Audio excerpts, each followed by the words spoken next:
This conference will now be recorded.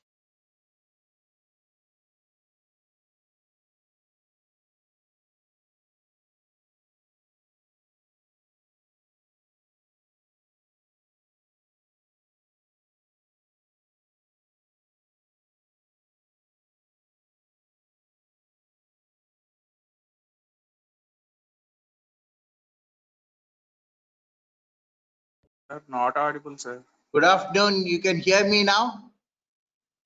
Yes, sir. Okay, we'll start the class then. Okay, last time we discussed about portal hypertension. I just missed out one thing. What did I miss out on? I told you all the treatment options, no? In the treatment options, one thing I failed to mention. What is it?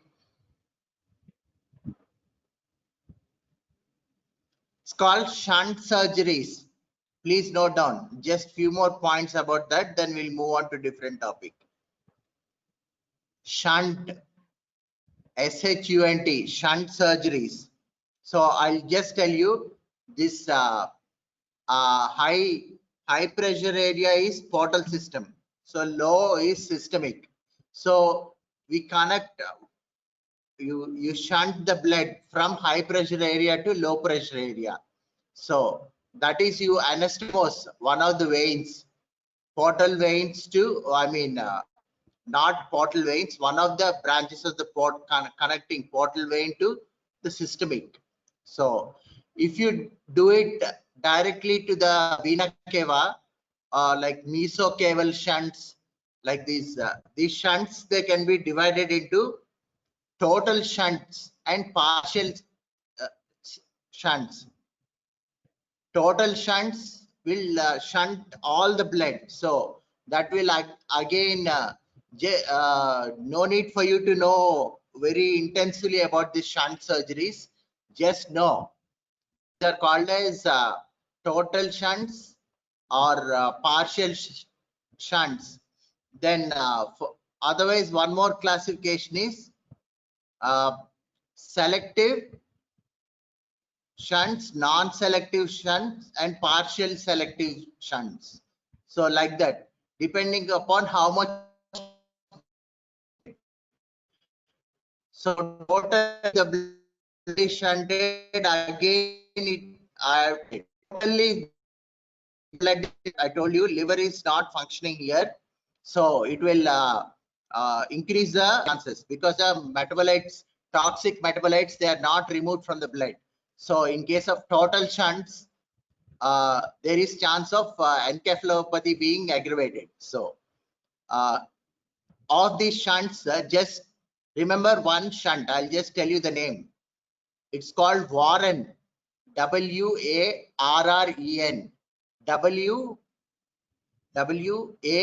WARREN, Warren shunt. So this is distal spleno-renal shunt. So if you know that much, it is more than enough. No need to, like, it is a type of not a total shunt. It is a type of selective shunt, partial selective shunt. So totally the total shunting of the blood is not there, only partial. So it is of all the shunt surgeries, one of the most popular and chosen one is distal spleno-renal shunt or Warren shunt. So that much you please remember. Shunt surgeries, if you mention that much in treatment of portal hypertension, other than all the other options I told you, final option is orthotopic liver transplant. Okay, so all the treatment options, and please remember the shunt surgeries also. Need not remember all of them, just know the classification: complete or total shunt or partial shunt. Then other classification is selective, then non-selective is total. So selective or and partially selective, like that. In that you just remember this name, Warren shunt, distal splenorenal shunt. You just know that. That is in that way, you know, the high portal system is decompressed, and then there is also not aggravation of encephalopathy. So these are the shunt surgeries. Next we'll go to splenectomy. This class, has it been discussed? Last class somebody told me it has not been discussed. So we'll discuss, you know, splenectomy mostly they'll ask you the indications, post-op complications of splenectomy. Post-op complications of splenectomy, I will tell you, you should note down, because not all of them are given in one textbook. Even in Bailey and Love, only few are given. So all of these post-op complications, post-op splenectomy, I will tell you, and indications also in an order. I'll tell you little bit about the procedure, then you know, post-op complications. You know, first these basic what are the functions of spleen? You should remember know what are the functions. I will tell you. Please note down these few functions of the spleen, important functions. Immune function, in that it is called opsonization. You know, opsonization, that is suppose a bacteria has been you know, trapped. Before sending it for phagocytosis, it is coated with opsonin, so that and presented to macrophage for phagocytosis, like that. So then only the phagocytosis will occur and destruction of the bacteria. So opsonization, in that there are immune function, there are several proteins which are available by spleen. A few of them are opsonin, propedin, tuftsin. So each one has different functions. So this immune function is one. Please note down first one, opsonization and immune function. That is number one. Then the second one is, you know, this culling and pitting, that is destruction of RBCs and remodeling of the RBCs. Just know this CULLING, culling and pitting. You know, some of the textbooks are not using these words now. I don't know whether they're still in fashion, but previously these functions were called culling and pitting. That is, you know, RBCs, abnormal RBCs are destroyed, and some of them are repaired. Repaired in the sense the inclusion material in them, suppose it's a bacteria or abnormal hemoglobin, it is removed without destroying the RBC. That is called remodeling. So the remodeling, so pitting is usually the name for remodeling. So culling and pitting, or this destruction or remodeling of red blood cells, all these things, that is one function.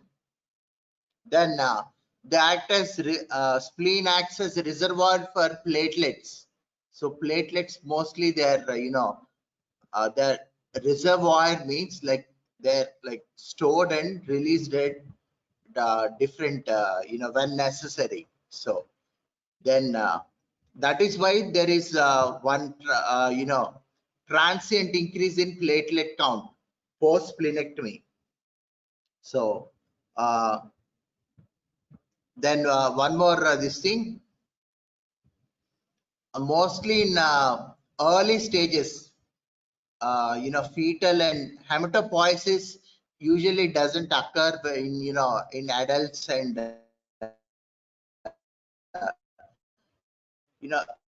even after in children, maybe in adult early life and in fetal stages, there is some amount of hematopoiesis. Otherwise, spleen is not, adultly, it's not a classical organ for hematopoiesis, only in early stages of life. Okay. Then blood supply to spleen, the splenic artery, just before it enters the spleen. Please note down what are the two types. Anybody know how the splenic artery enters the spleen? Can anybody answer? The red pulp. Magistral? Yeah, you're correct. Okay. Magistral and distributed. If you don't know the spelling of magistral, I'll show you. Here, I'll tell you what is magistral and what is distributed. Scam. Okay.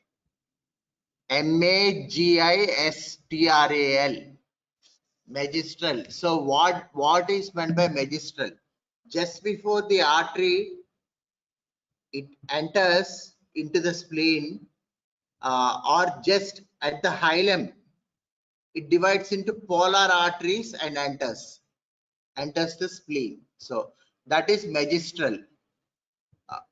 Most commonly it is magistral. The other one is called distributed type. So I told you at the hilum it branches into polar arteries and enters the substance of the spleen. So this division into branches occurs further higher up. Magistral is just at the hilum. At the hilum, it divides into polar arteries and enters the spleen. So that is magistral. Distributed is a little away from the spleen. It divides into branches and then enters. So this we have to keep in mind, because mostly the supply to spleen is by splenic artery itself, which is a branch of celiac axis. So once you ligate the splenic artery, then no matter how big the spleen is, or you're mostly under control. So any catastrophe will not happen. Like suddenly the huge spleens, if they break, then there will be torrential bleeding and all that. So if you have control over the splenic artery, if you have ligated it, then no problem. For most part, the spleen, you can see the spleen turning into blue. Then you can remove it safely. The other ones are, just minor branches, minor ligaments, so you can easily remove it. So splenic artery, where does it lie? In the lienorenal ligament. There are different ligaments attaching to the diaphragm, means splenophrenic ligament. Then to the lienorenal is spleen and the the ligament kidney. attaching kidney. Okay. Then gastric, that is also important. Then few more ligaments. Mostly if the ligament containing the splenic artery, that is important. You ligate the splenic artery, then almost the job is over. Then you can easily remove the spleen. Suppose in case of trauma and all, there's a big hematoma there sitting on the spleen. So you disturb it, then there is more torrential bleeding. Then there is blood everywhere and you cannot, so what they do is they open the lesser sac on the superior border of the pancreas. On the superior border of the pancreas, you can see the splenic artery running across. So once it is ligated there, then you can approach this area and then control the, so these are some of the variations, and so let's go to the indications. As I told you, trauma to the spleen. So then the splenic lacerations, either mostly blunt trauma to the abdomen, then suspect splenic lacerations, then you grade them 1, 2, 3, 4, 5, 6. So 6 is almost always vascular avulsion. So, or vascular avulsion. So that is very bad prognosis. So these 1, 2, 3 mostly 1, 2, 3 can be managed conservatively. The splenic lacerations 1, 2, 3. So you at your stage you need not actually know this complete grading. It's usually a postgraduate question. Recently they have asked 10 marks, splenic laceration. So depending upon the depth of the laceration and into the parenchyma, so we can use ultrasound. Ultrasound will give a crude diagnosis, CT a little better. So 1 and 2, maybe 3. So we can manage conservatively. The concept behind this is for to know that is 1 and 2, this splenic lacerations, the hemostatic phenomena has already started. A coagulum has formed. A coagulum has formed in these 1, 2 and 3, and it is going to be stable, and you need not open the abdomen and again disturb the coagulum, then again bleeding will occur. So that is the rationale behind it. How do we know that the it is stable and it is getting organized? How do we know? Because patient is hemodynamically stable. Please remember this. There is no fall in the hemoglobin. There is no fall in the hemoglobin, and patient vital signs are stable. So the conservative management will include, strict bed rest, and if a patient is DVT, prone for DVT, you put the stockings and all that. Strict bed rest, and then continuous monitoring of the vital signs, oxygen saturation and hemoglobin. There is no fall. So then this is how we'll manage grade 1 and 2 or 3, or maybe 3 also, depending. But vital signs are unstable, then exploratory laparotomy is done, and if spleen is badly damaged, then it is removed. Splenectomy is done. The splenoraphys are not very much advocated. Sometimes people will wrap these pieces of spleen in pockets of omentum and then place. These are known to cause adhesions more than restore the function of the spleen.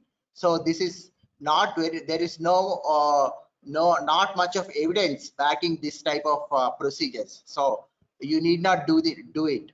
And moreover, we have seen a few cases where somebody has wrapped up pieces of spleen momentum, and that has caused adhesions and intestinal obstruction and all that. So mostly for anything, last time I told you about one drug, L-ornithine, L-aspartate, being used in portal hypertension, So for anything nowadays, what do you require? What is it called? Evidence-based medicine. Please note down. It is important for you. Somebody can ask also. Evidence-based medicine. So what is this evidence and where is it collected? There are certain chapters, I'm telling you, there are certain chapters in Bailey and Love which are not there in other textbooks. Maybe you're reading some, for quick revision or easy understanding. What is this? What is this Manipal or some other SRB or something? Okay, certain chapters are not there. So in this, Bailey and Love gives surgical audit and certain chapters like research and publication. In that, few things you can come as short notes. Don't worry, we will take classes on those also. So in that, there are medical index and medical libraries, so where proven data is available. So that is called evidence medicine, like PubMed or Cochrane, COCHRANE, Cochrane. These are called medical libraries. Libraries means where authentic evidence-based medicine evidence is available, so that you can practice this type of medicine or procedures or whatever is.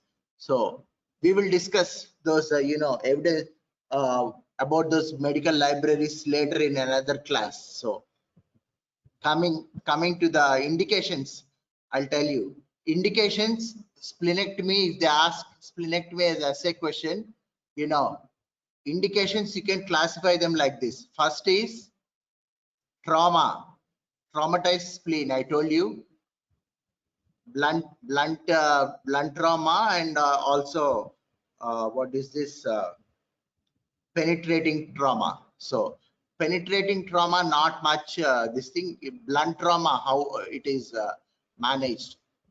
You get a CT, first make sure patient is hemodynamically stable, get a CT, then grade the lacerations or injury to the spleen, and accordingly manage conservatively or go for splenectomy.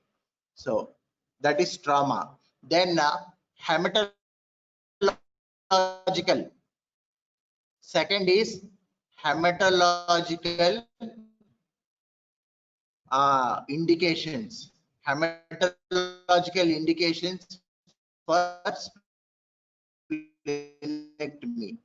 These you can instead of randomly haphazardly remembering, you divide them, hematological disorders, into.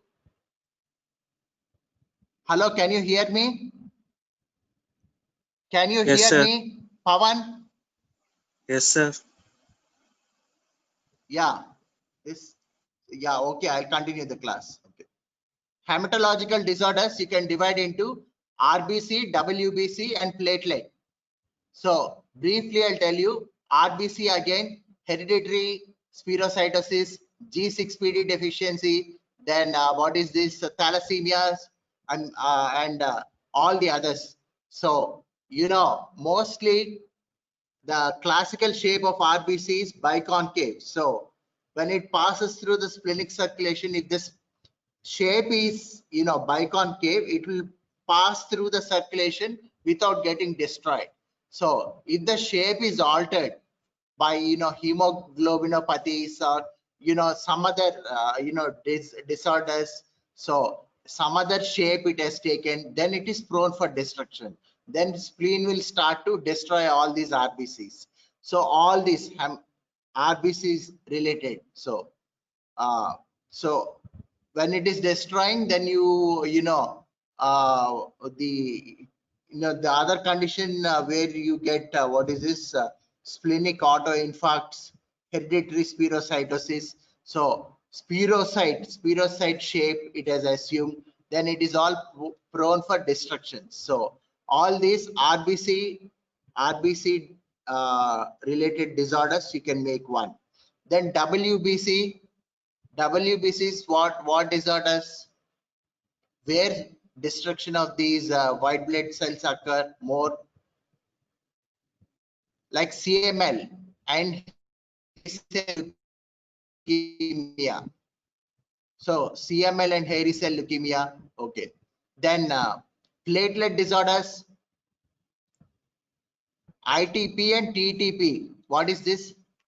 Idiopathic thrombocytopenic purpura and thrombotic thrombocytopenic purpura. So ITP, TTP, all these. So wherever there is, so hematological reasons means wherever there is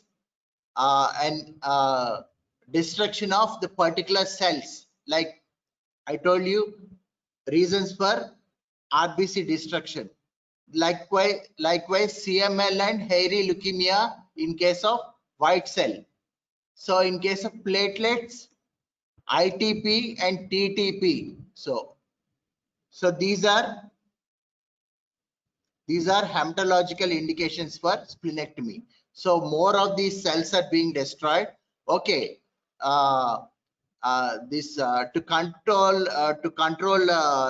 ITP, now mostly they are using drugs available, and what is being used,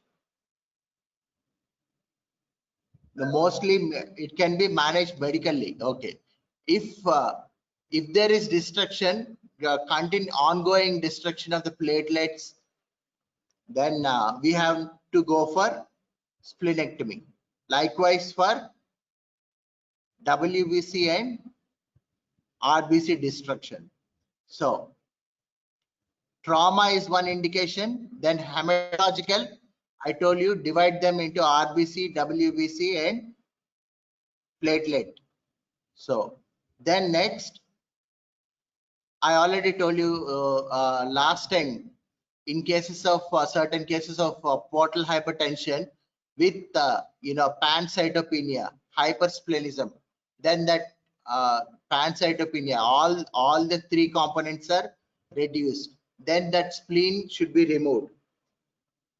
Then that spleen should be removed. So that is one of the indications. Left-sided portal hypertension or sinistral portal hypertension with the hypersplenism. So with hypersplenism, then you have to remove that spleen. Okay. Then what are the other indications? Splenic abscess, it has got infected, and you're given antibiotics. The abscess is not controlled by giving the antibiotics. It has not resolved. So splenic abscess lying there, splenic abscess. So what is the organ above? Lungs. What is about spleen? Yeah, lung. So repeated respiratory infections, then it becomes a nuisance. We have seen one case. We have done splenic, removed that spleen because of the abscess, continuously causing severe respiratory infections. So for that kind of reasons, splenic abscess, it has to be removed. Then malignancies like lymphomas, removed, and as a part of en bloc resection in some other surgery, like extended radical gastrectomy, certain cases. Okay, that is a bit extended. Okay, in certain part extended, like certain surgeries like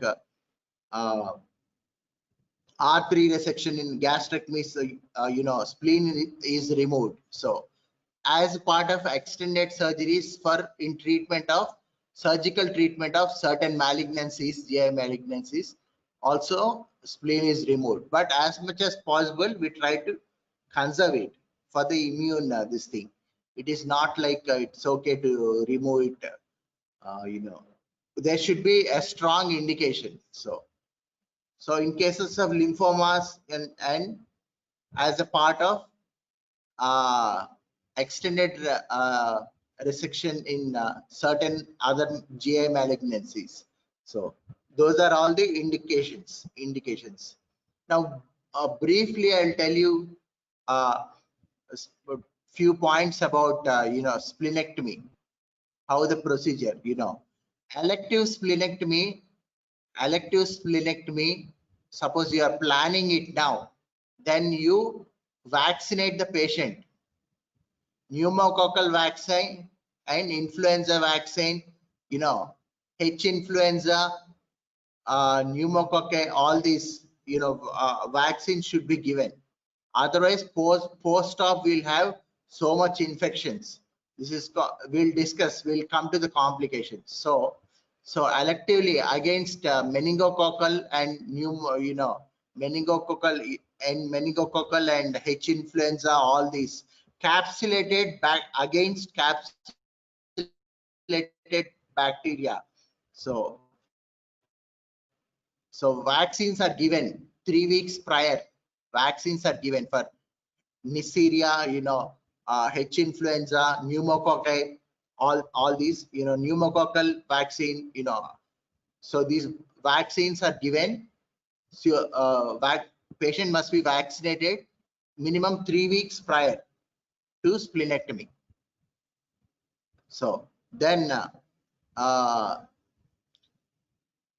on the day of surgery, all blood is adequate, blood is reserved, kept cross-matched and reserved, and then either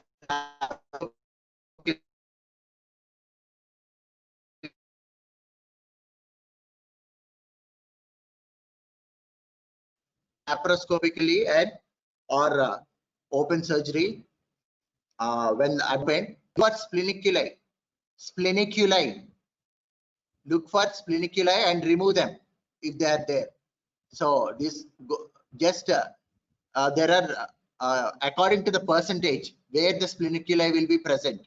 It is given in anatomy textbooks near the hilum, at the neck of the pancreas, and in certain areas where the spleneculi are there.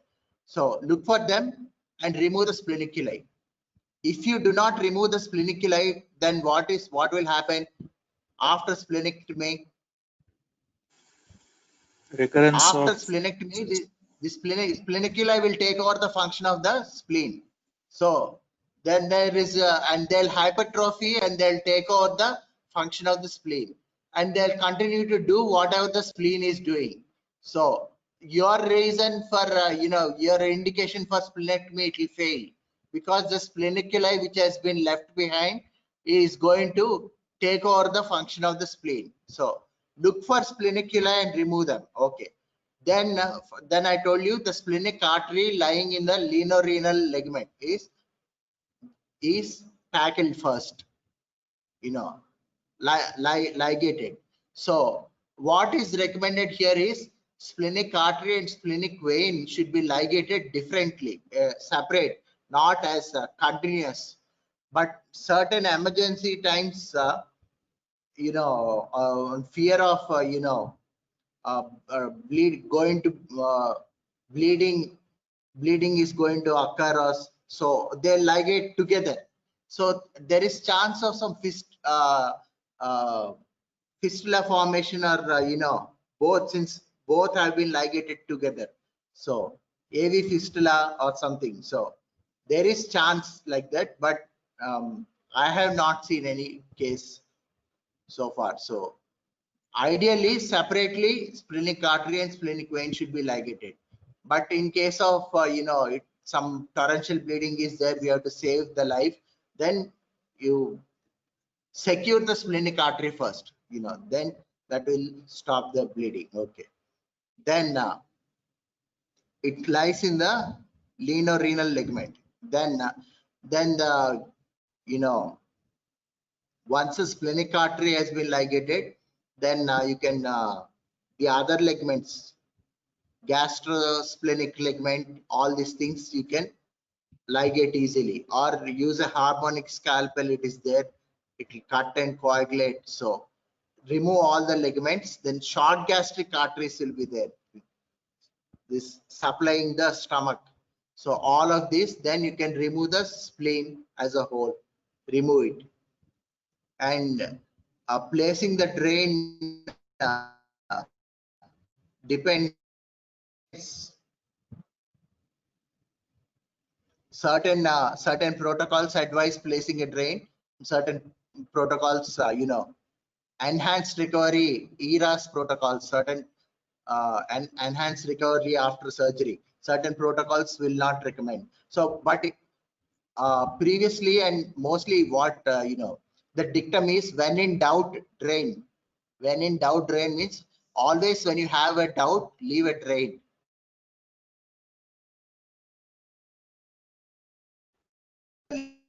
Or something is there, it will come out. So through the, so mostly only tube drains, tube like tube shape, not corrugated rubber drains. Tube drains are used for draining the abdominal cavity. Am I audible? Yes, sir. Am I audible? Avan? Yes, sir. Okay. Tube drains are left in the abdominal cavity and it is closed. Okay.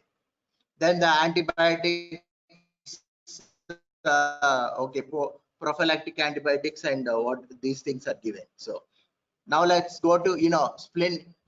The whole detailed surgery at MBBS they may not ask. Okay.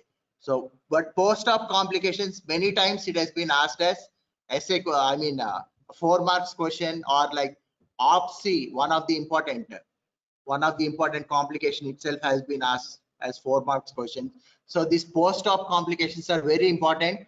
Please make a note of all of these. So these post-op complications in an order, I'll tell you there are 7 or 8, and one is very important. Okay. First, you can get acute gastric dilatation. Acute gastric dilatation.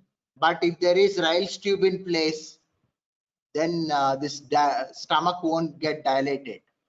And also second complication, patchy necrosis of the stomach.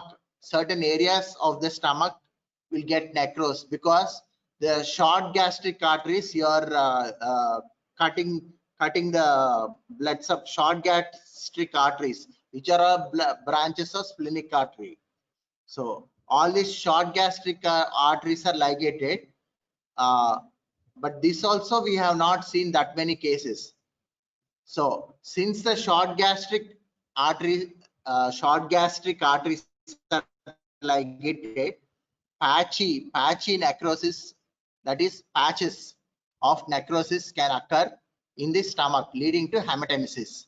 So this one of the complications they have mentioned. Maybe it has occurred in certain cases. Okay, so just note down. First is dilatation of the stomach can get dilated, acute dilatation of the stomach. Second, patchy necrosis of the stomach leading to hematemesis, that is second complication. Third complication is related to lungs. So mostly that side of the lung, left side lung, what can happen to it? What complications can we expect? 3 complications. Please note down all the 3. Collapse of the lung can occur. Atelectasis of the lung can occur. Pneumonia of the lung can occur. So we'll take adequate precautions so that these things won't happen. So the complications of lung complications, what can happen? Once again, I'll repeat. Collapse of the lung, atelectasis, then pneumonia. So that's a lung complications. Next, we'll go on to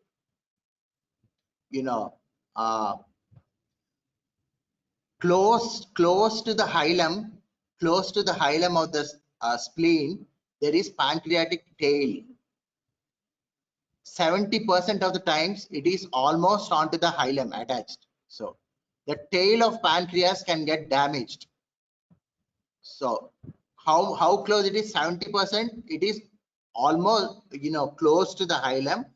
30% it is almost near the hilum. So if you are not careful, then you'll damage the tail of the pancreas.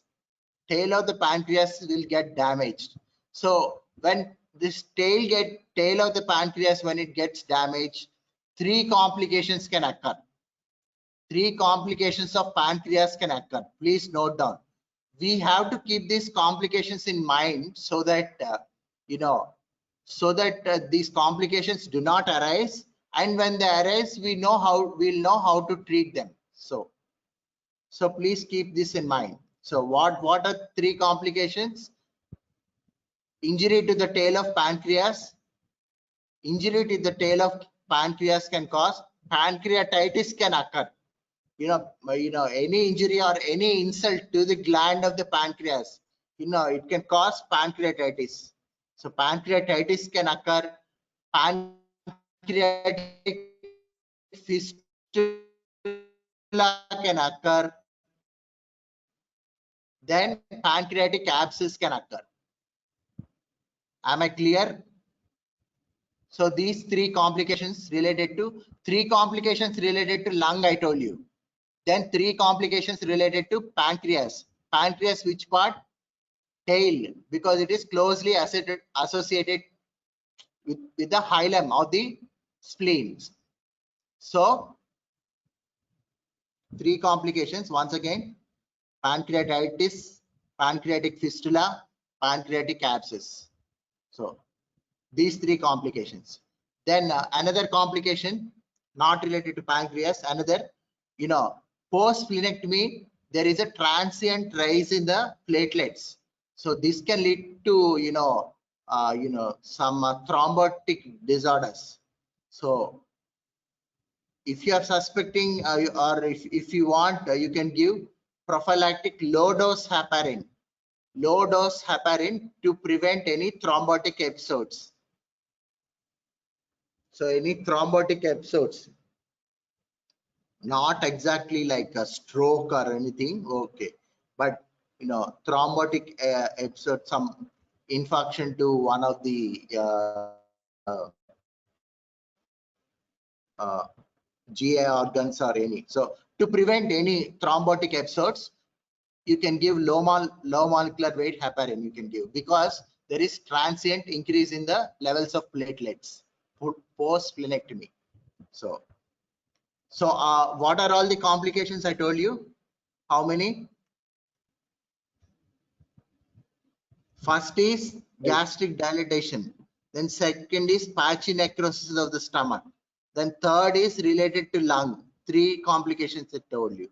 Then fourth is related to pancreas. There are also 3 complications I told you. Then fifth is transient increase in the platelets. So then sixth and the most important one, please note down, it is called OPSI.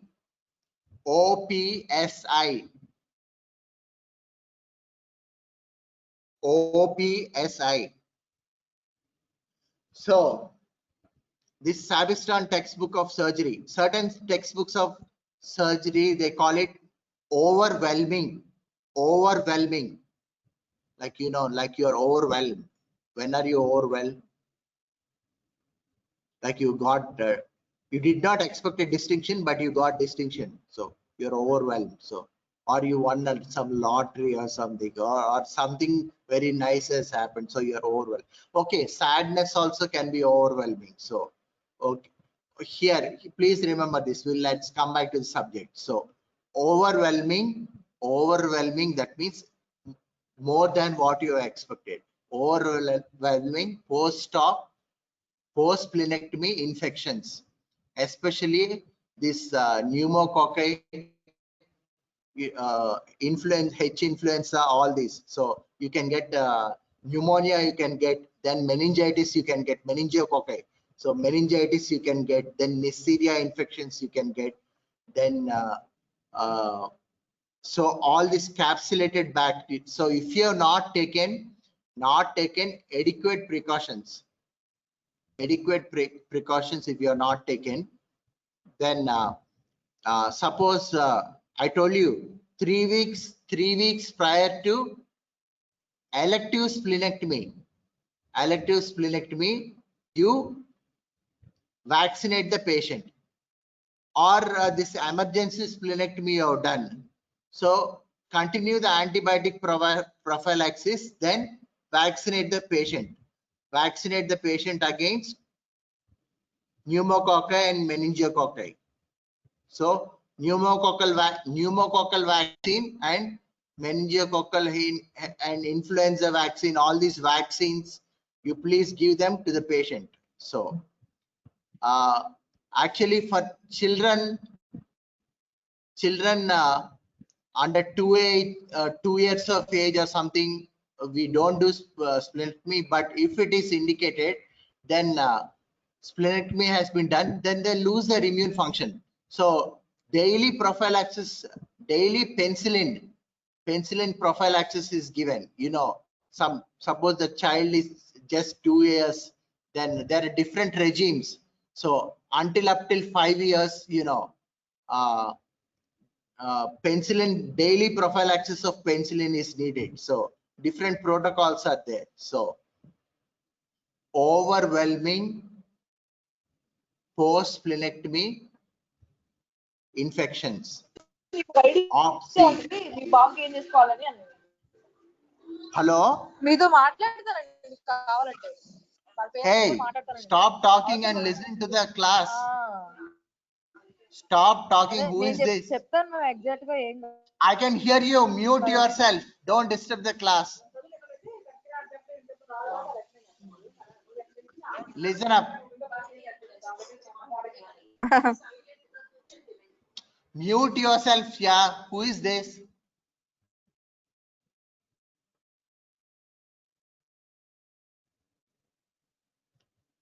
Okay. The other textbooks, they call it the same, OPSI, OPSI. So here it is either called overwhelming post splenectomy infections, and or certain textbooks call it opportunistic. Why opportunistic? Because when the spleen is there, it is tackling the infections. So now that spleen is not there, so there is an opportunity for infection. So it is called opportunistic post splenectomy infections. Same bacteria, same things. Meningococci and pneumococci. So pneumonia and meningitis. So these are the most common. Actually, 4 organisms are implicated. 4 commonly. It is there in Bailey and Love. Just go through it. These vaccines are given 3 weeks prior. So if the child, I told you, child is of younger age, then penicillin, adequate penicillin, right? Adequate daily penicillin prophylaxis is a must. Otherwise, there is a chance that the child is going to get infected.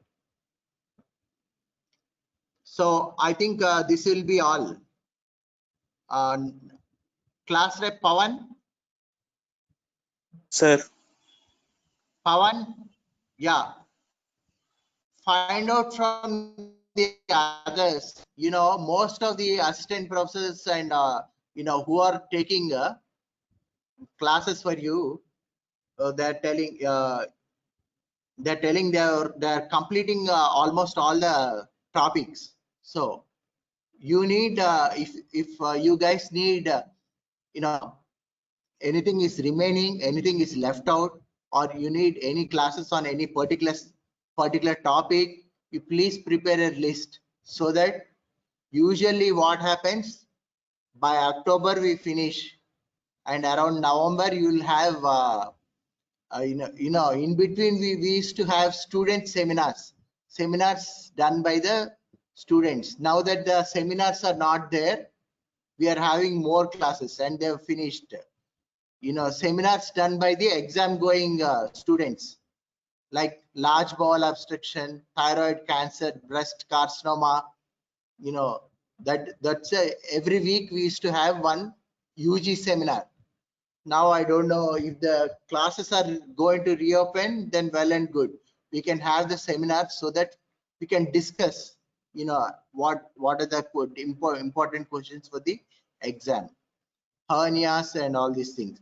So class rep, you please find out from the other members, ask them to, you know, text you what topics they want. CA Yes, sir. colon has been taken. No, sir. Okay, I will take a few of the classes, and you know, you find out from the others and let me know what are the balance topics, so that I will distribute uh, among the faculty that who are taking classes for for you final year. So ideally, I think by October ending, we will be done with the most of the syllabus, most of the traditional syllabus. There are other topics in Bailey and Love. So which need to, you want to, like, you know, like somebody can ask, you know, once there was an essay, entire essay on laparoscopy. Okay. I don't know how many students have attempted it. Okay. So these things you need to, Bailey and Love is the recommended textbook. So you need to go through all this, and surgical audit, and what is this? That sterilization is one chapter. The sterilization, disinfection, most often they ask as 4 marks questions.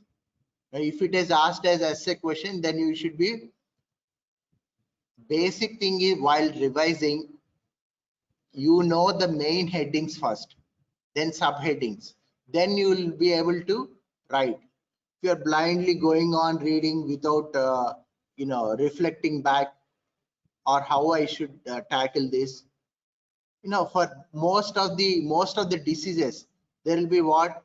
Etiopathogenesis, then there will be clinical symptoms, then there will be pathology, then what is this?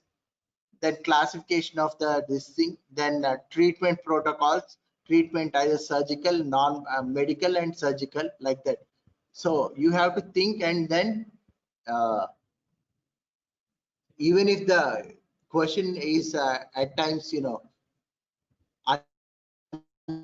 unusual, or you know, then you have to use no, just divide the question into these portions like I told you, and then start writing. So please, okay, let me know what topics are remaining.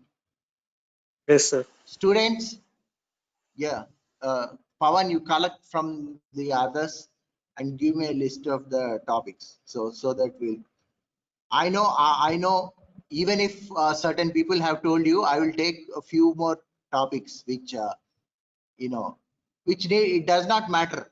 One teacher might tell you in certain way, another teacher will cover a few more points. So like CA colon, I will take it next Tuesday. I may take class, or may I will let you know. Okay. Meanwhile, you please make a list of all the remaining topics that need to be taken, or anything that needs to be repeated, or anything the other students wants. Please go through and let me know. So that is about it. Any doubts? Any doubts? Feel free to ask. This is the time to ask. Now, usually by October, everything is winded up. November and December. November, you will have what is this? Pre-final exam.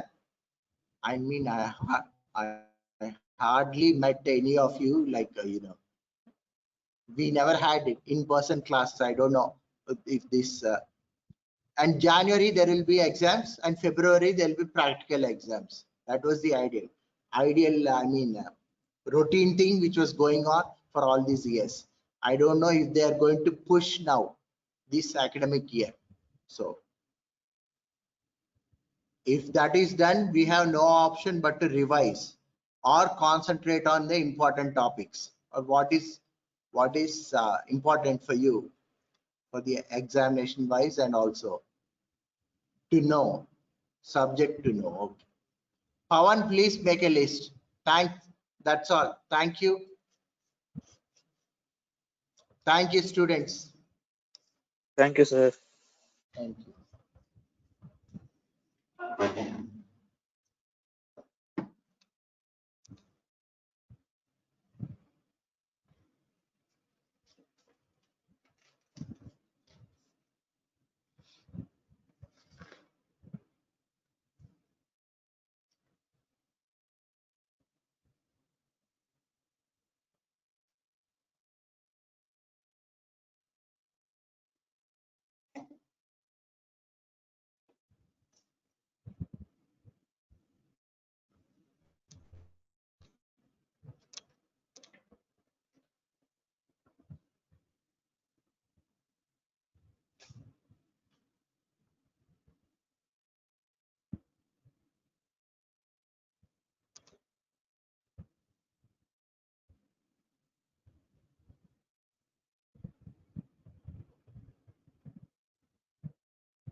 Start with the recording.